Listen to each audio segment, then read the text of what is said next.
오늘 우리가 함께 읽은 요한복음 12장 1절부터 8절은 마리아가 예수님의 발에 향유를 붓는 그런 사건이 되겠고, 오늘 주시는 7절의 말씀을 통해서 보면 예수님께서 그 일을 예수의 장례할 날을 위해서 그것을 준비하는 행위로 인정해 주신 것을 봅니다.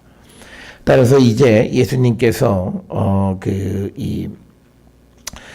요한복음 12장 12절에 보면 이튿날의 명절에 온 큰 무리가 예수께서 예루살렘으로 오신다는 것을 듣고 하는 이 말씀을 통해서 이제 예수님이 예루살렘에 들어가셔서 이제 십자가의 길을 걸어가시게 되는 것. 그래서 이제 오늘 주시는 이 12장 1절부터 8절까지의 말씀은 이제 예수님의 마지막 행적이 시작되어지는 것을 우리에게 알려주는 그런 사건이 되겠습니다.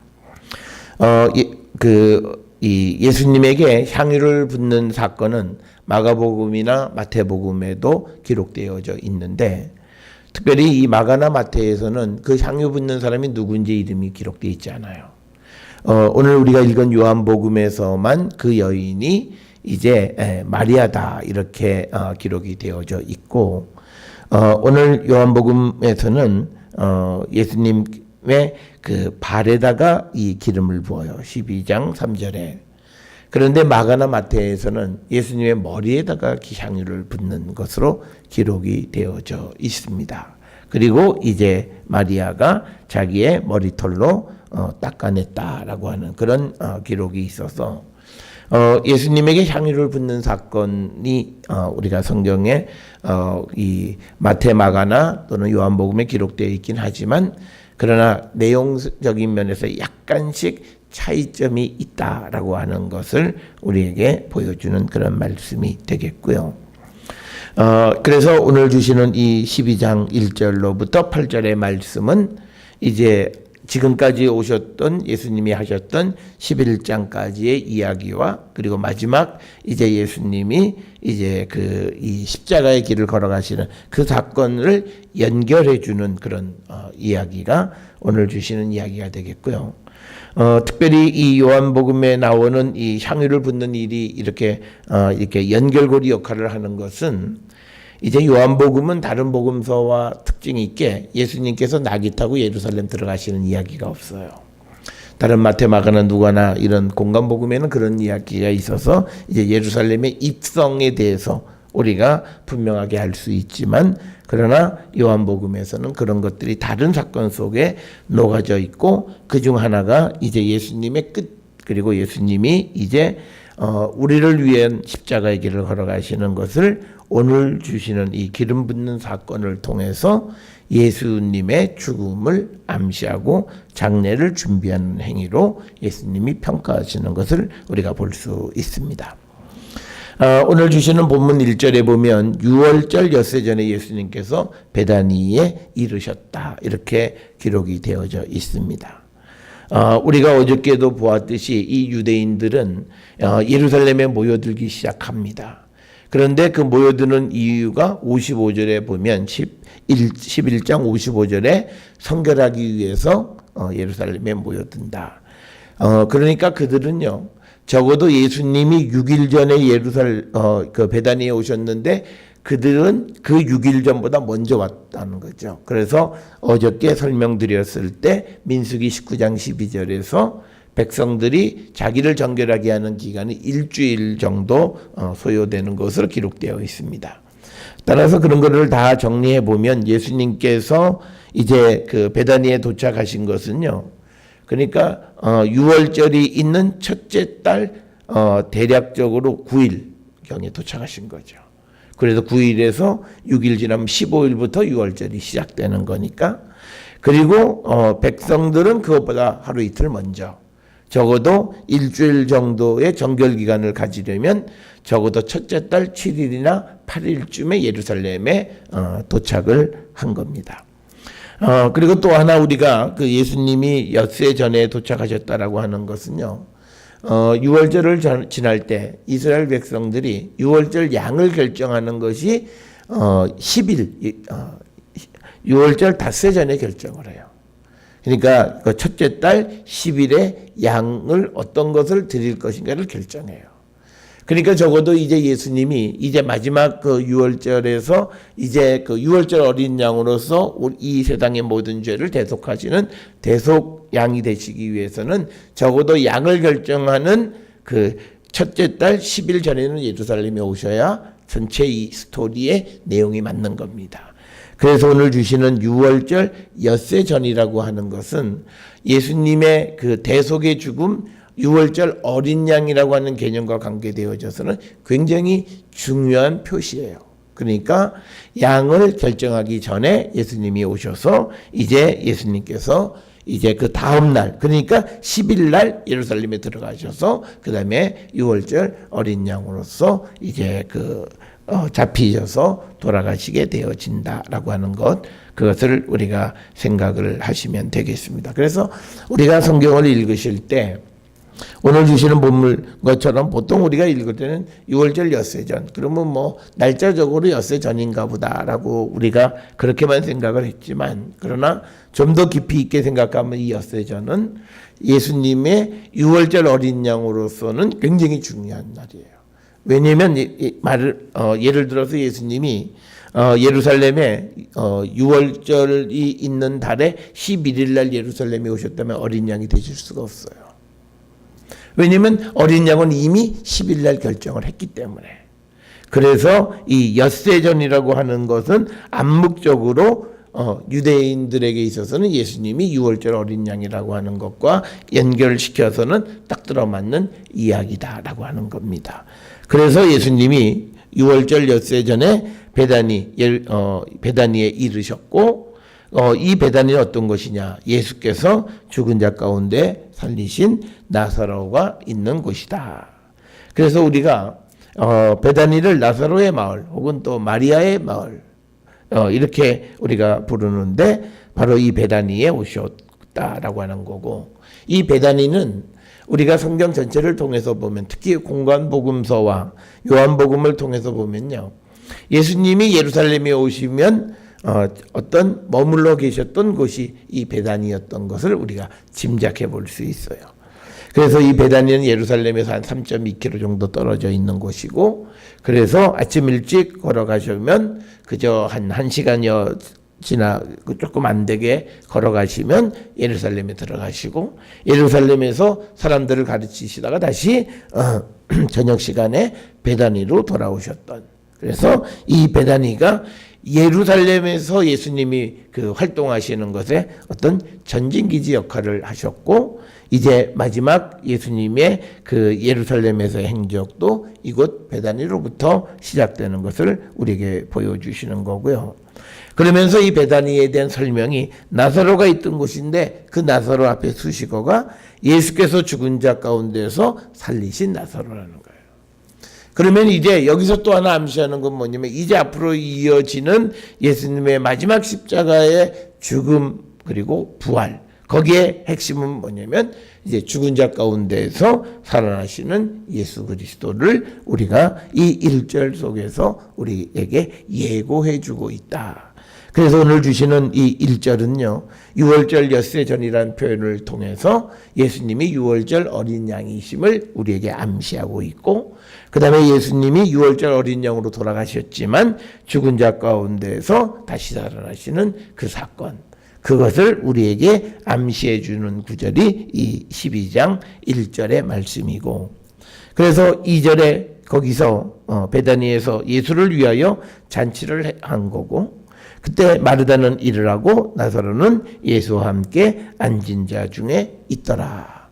오늘 주시는 이 2절 표현에서 나사로가 예수와 함께 앉은 자 중에 있었다라고 하는 표현이 마리아, 마르다, 나사로 사이의 관계에 새로운 의문을 제기하는 거예요. 왜냐하면 지금 2절 끝에 나와 있는 예수와 함께 앉은 자 중에 있다라고 하는 그 앉은 자 중에 있다란 말은 뭐냐면 이 예수님이 게스트란 뜻이에요. 그런데 이 나사로가 같이 예수님과 함께 게스트로서 앉아 있었다라고 하는 그런 표현으로 기록되어 있어서 이 나사로가 이 마르다와 관계가 이게 무슨 관계냐? 이게 지금 잔치에 마르다가 열심히 일을 하고 나사로의 집에 있으면 나사로가 호스트가 돼야 되는데 지금 게스트로서 이렇게 묘사를 하고 있다. 그래서 이 12장 1절 2절을 통해서 보면 나사로와 마르다와 관계가 정말 우리가 이 남매 관계냐라고 하는 것에 의문을 제기하는 자들이 있다라고 하는 겁니다.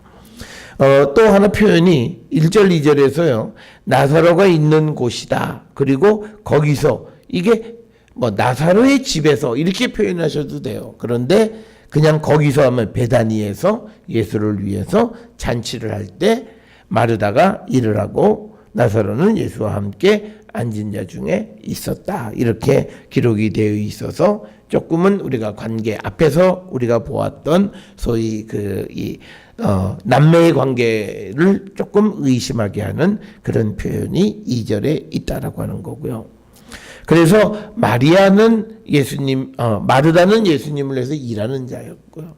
자기가 가지고 있는 열심을 다해서 일을 하는 거고. 그 다음에 이제 3절에 마리아는요, 자기에게 있는 값비싼 향유를 예수께 드리는 겁니다. 그래서 우리가 오늘 주시는 이 2절과 3절에서 보게 되면 예수님을 맞이하는 방식이 각각 다른 거예요. 마리아는 자기에게 있는 가장 비싼 향유를 드리는 거고, 마르다는 자기가 열심히 일을 하는 것이다. 그래서 마르다는 일로서 예수님에 대한 사랑을 표현했고, 마리아는 향유를 부어드림으로써 자기의 예수님에 대한 사랑을 표현한 겁니다.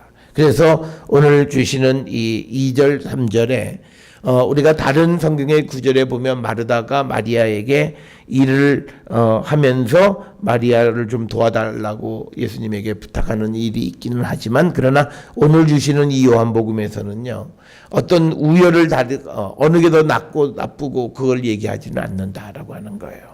그래서 다른 복음서와 마르다와 마리아의 역할에 관한 것도 조금은 요한복음은 좀 달리 기록을 하고 있다라고 하는 거고요. 그래서 이제 지극히 비싼 향유, 순전한 나드 한 근이다 이렇게 되어 있어요. 한 근은 리트란이라고 하는 단위로 되어 있는데 우리말로 하면은 대략 한 11.5 온수, 그램으로 따지면 3.26g 정도, 326g 정도 되는 그런 향유가 되겠고요. 이 나드는 아가서에서는 나도 기름으로 이렇게 번역이 되어져 있고요.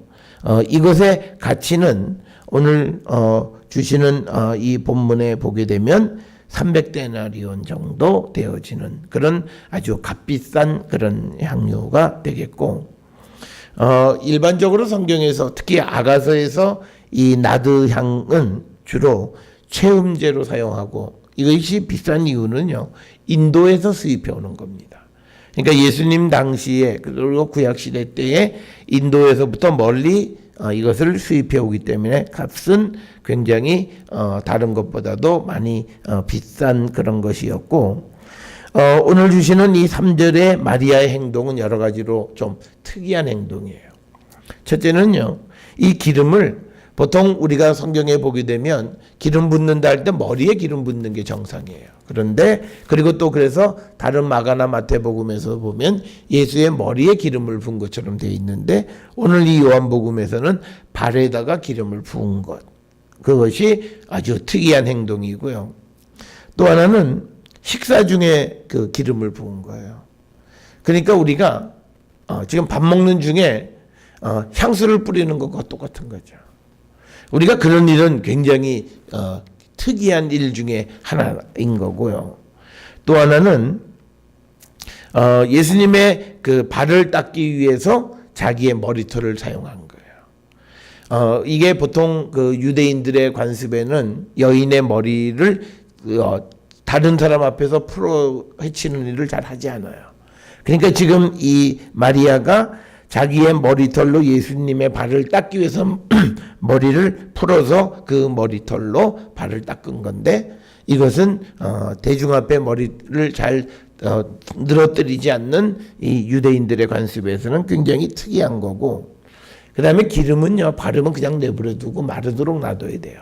그리고 기름은 잘 말라요. 그 속에 들어있는 그 알코올 성분들이 날아가면서 빨리 마르게 되는데 그것을 닦아냈다라고 하는 것도 대단히 특이한 그런 행동이다. 그래서 12장 3절에 기록되어 있는 마리아의 행동은 처음부터 끝까지가 굉장히 특이한 그런 행동이었고요. 그 다음에 더 특이한 것은 이 본문에 기록은 되어 있지는 않지만, 그리고 우리가 암시는 되어 있어요. 마리아의 행동에 대해서 예수님이 말리지 않고 그냥 내버려 두는 거예요. 우리가 보통 때 같았으면 예수님께서 마리아에게 됐다, 나한테 이걸 쓰지 않아도 된다. 그리고 예수님께서 알아서 그것을 어떤 가난한 사람을 위해서 쓰라고 미리 말씀을 하셨을 거예요. 그런데 예수님이 그 마리아의 헌신을 그대로 받아주시는 거, 그거가 아마 그 가룟 유다뿐만 아니라 주변에 있는 사람들에게는 굉장히 예수님 왜 저러시지? 평소와는 좀 다르시다. 옛날 같으면 저렇게 그냥 하지 못하게 하셨을 텐데 저걸 그냥 다 받아주시네. 아우, 저 아까운 거. 그래서 발에 기름을 쭉 이렇게 부었을 때 대단히 가룟 유다 말고도 다른 사람들도 굉장히 아까워했을 거예요. 그런데 이제 그 중에 4절에 보면 예수님의 그 제자 중에서 예수를 잡아줄 가룟 유다가 이제 말을 하게 되는 겁니다. 그 가룟 유다와 그리고 앞에서 말씀을 드렸듯이 다른 사람들이 이 마리아의 행위와 예수님이 그걸 받아주는 것에 대해서 의아하게 생각했던 건 또 하나는 지금 예수님의 삶이 어떻게 진행되어져 가는가에 대한 관심이 전혀 없는 거예요. 그러니까 예수님은 지금 죽은 나사로를 살리셨고, 그래서 사람들의 인기가 아주 크게 달랐고, 그래서 다른 사람들의 생각은 야, 이제 예수님의 최절정기가 왔다. 그래서 이번 유월절을 통해서 예수님이 더 사람들에게 알려지고, 그래서 그것을 통해서 자기들도 어떤 이득을 취할 것이라고 생각을 한 거예요. 그러나 예수님은 그 절정이 마지막이었던 거예요. 그 절정을 통해서 예수님이 어떤 다른 인기몰이를 하신 것이 아니라 그것을 통해서 이제 인류를 구원하기 위한 그 구원의 길을 걸어가셨던, 그래서 이 가룟 유다를 포함한 주변에 있는 많은 사람들, 그리고 마리아를 제외한 다른 모든 사람들은 예수님의 그 삶에 대해서, 예수님의 행적에 대해서 별반 관심이 없는 거예요. 그러니까 지금 때가 어떤 때인지를 정확하게 알지 못했던 거죠. 그러니까 어쩌면 마리아는 예수님을 잡아 죽이려고 하고 예수님이 그것을 피해서 한적한 곳에 가시기도 하고 뭐 이런 모습을 통해서 보면서 어떤 이유인지는 모르지만 예수님에 대한 어떤 불안한 마음을 가지고 있었던 거죠. 그래서 행여나 이번 예루살렘의 유월절이 예수님의 마지막이 아닐까라고 하는 막연한 그런 마음에서 예수님에게 향유를 드렸는지, 뭐 정확하게 어떻게 해서 마리아가 예수님에게 향유를 드리게 됐는지는 모르지만, 그러나 예수님의 행위에는 딱 들어맞는 그 행위를 했다라고 하는 겁니다. 그래서 예수님이 7절에 그를 그냥 내버려 두라. 나의 장래할 날을 위하여 그것을 간직하게 하라라고 이렇게 말씀을 하시면서, 이제 그 가룟 유다가 하는 말은요, 이 향유가 이 향유를 어찌하여 300데나리온에 팔아 가난한 사람들에게 주지 아니하였느냐. 그런데 이 그 가룟 유다가 한 말은 정말 그건 진실인 것 같아요. 그런데 문제는 뭐냐, 그가 말한 의도는 잘못된 거라는 거죠. 그래서 오늘 우리가 주시는 이 본문에 보면요, 6절에 그 설명을 해요. 이렇게 말하면 가난한 자들을 생각하는 것이 아니라 그는 도둑이라. 그래서 돈깨를 맞고 거기 넣는 것을 훔쳐가미러라. 그러니까 뭐냐면 300데나리온을 받고 기름을 팔아서 돈꾀에다가 넣으면 그걸 훔쳐가기 위해서 지금 마리아를 비난하는 듯한 말을 하는 것이지, 정말 그가 가난한 사람들을 위해서 말하는 것은 아니다. 이것이요, 성령 안에 있지 않은 사람들의 말은 다 이래요. 우리가 교회나 또는 어느 곳에서 어떤 문제들이 발생할 때 보면요, 정말 말씀 그대로 살아가는 사람들은 말을 안 해요. 그런데 말씀대로 살지 못하는 사람들이 말씀을 들고 나와서 사람을 비난하고 비판해요. 이 가룟 유다하고 똑같아요. 그래서 우리가 오늘 주시는 이 모습을 통해서 우리도 세상을 살아가면서 가룟 유다처럼 본질을 말하지만 사실은 나는 본질과 관계없는 삶을 살아가고 있으면서 본질로 다른 사람을 비난하지는 않나, 이렇게 우리는 돌아보는 자들이 되어야 합니다. 오늘 주시는 이 마리아는 이것을 통해서 예수님에게 자기가 인기를 얻고 예수님의 사랑을 더 받고 또 그런 어떤 목적 때문에 그렇게 한 것이 아니라 정말 진실된 마음으로 예수님에 대한 자신의 사랑을 표현하는 것으로 값비싼 향유를 드렸던 거예요. 그런데 그것을 가룟 유다는 다르게 해석하는 거예요. 본질을 통해서 자기의 이익을 추구하는 삶이에요. 오늘날 우리가 살아가는 세상은 다 그래요. 특히 이런 현상이 우리에게 가장 잘 벌어지는 곳이 소위 정치하는 곳이에요. 그 사람들은 원론적으로 맞는 얘기예요. 그런데 그게 정말 그가 말하는 그 원칙, 원리, 그것을 위해서 말하는 게 아니에요. 결국은 자기들의 이익을 위해서 그 말을 하는 거예요. 그래서 우리가 세상을 살아가면서 우리도 이런 가룟 유다와 같은 사람이 되면 안 돼요. 그러니까 내가 하나님 말씀대로 정말 가난한 사람을 위해서 내가 무엇을 팔아서 뭘 도와주는 삶을 살아가는 사람은요, 남이 설령 그렇게 못한다고 해서 남을 비난하지 않아요. 왜냐면 내가 하는 행위 자체도 온전한 게 아니기 때문에요. 항상 겸손한 마음을 갖고 오른손이 하는 것 왼손이 모르게 우리가 숨기는 거지, 내가 뭘 좀 한다고 해서 그것으로 남을 비난하고 비판하는 그런 삶을 살지는 않는다. 그래서 오늘 주시는 이 4절로부터 6절까지에 나와 있는 가룟 유다의 반응은 오늘 살아가는 현대인들의 반응이에요.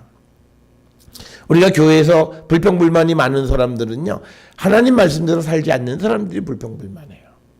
하나님 말씀대로 살아가는 사람들은 불평이 있고 불만이 있어서 그걸 신앙으로 다 녹여서 그것을 자기가 신앙적으로 승화시키는 그런 역할을 하는 거예요. 그런데 그 말씀하고 전혀 관계없는 삶을 살아가는 사람들이 어쩌고 저쩌고 판단하고 또 비판하고 그래서 분란을 일으키는 거고, 마치 가룟 유다처럼 이 돈을 훔쳐가게 하려면 예수님에게 쏟아붓지 못하고 그걸 팔아서 돈꾀에 넣게 하려고 하는, 그래서 그렇게 되면 그 다음에 그것으로 자기의 이득을 취하려고 하는 그런 것과 똑같은 거예요. 결국은 우리가 다시 교회에 우리가 공동체로 오면요, 교회에 대해서 아주 말을 많이 하고 하는 사람들이 마치 교회에 어떤 정의를 세우고 정말 교회가 바르게 가는 것을 위해서 하는 사람 별로 없어요.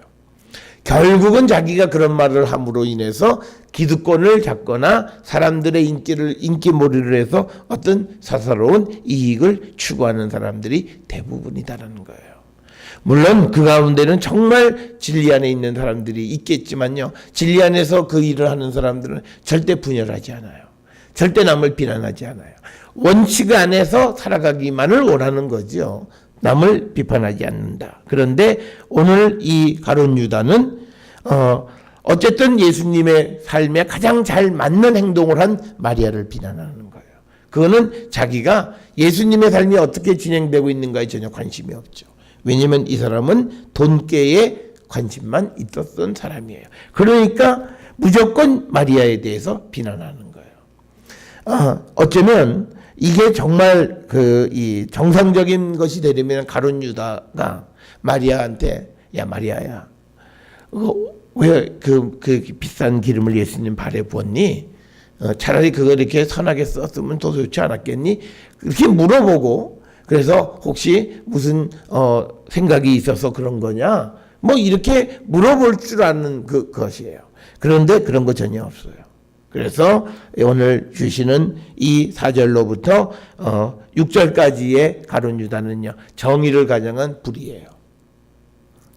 정의는 가난한 사람을 위한다라고 하는 표면적 정의예요.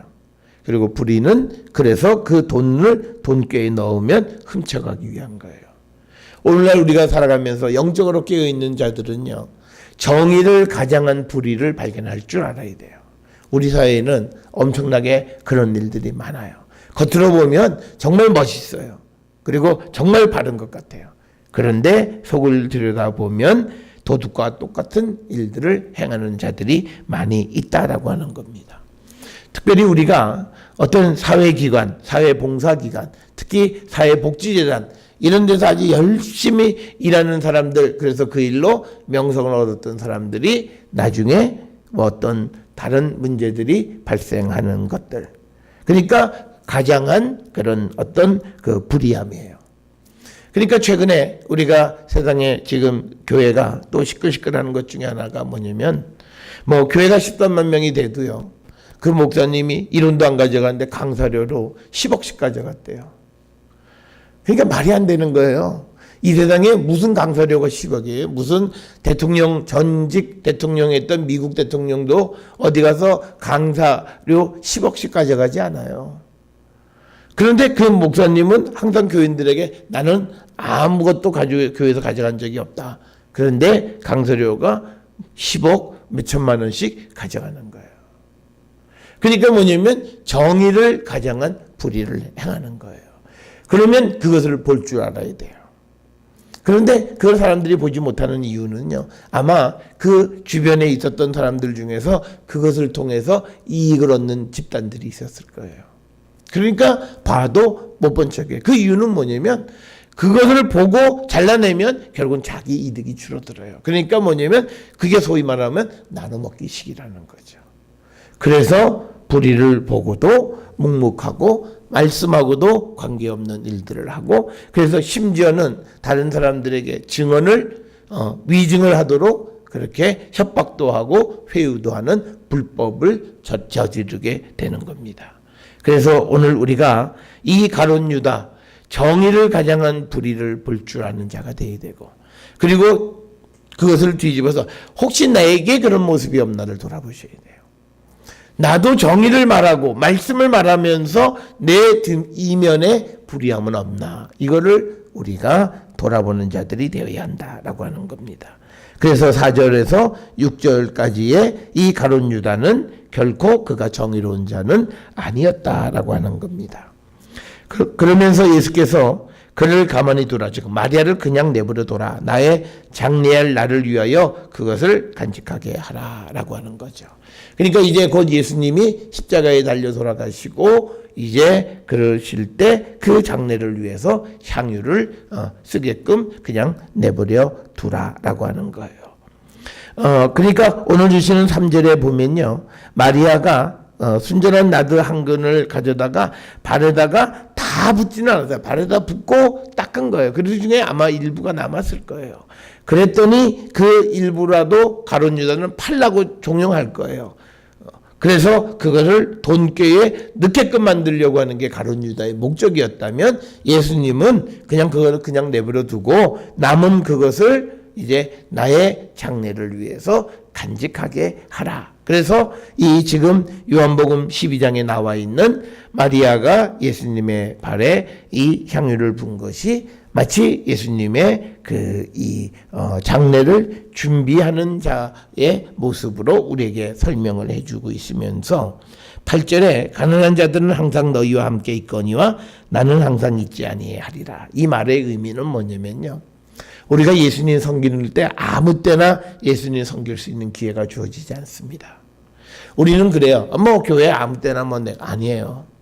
그런데 가난한 사람은요, 우리와 항상 함께 있어서 언제든지 네가 가난한 사람 도와주려면 도와줄 수 있다. 그렇지만 나는 항상 있지 않기 때문에 나를 항상 섬기는 것은 아니다라고 하는 거예요. 우리가 믿음의 삶을 돌아볼 때도요, 내가 주님을 위해서 열심을 내고 주님을 섬기는 그때가 있어요. 그때가 공교롭게 대부분 보면요, 자기 인생에서 다른 일을 바쁘게 할 때예요. 그러니까 자기 인생에서도 중요한 그런 때예요. 그때 공교롭게 주님은 또 주님을 섬기는 기회를 우리에게 주세요.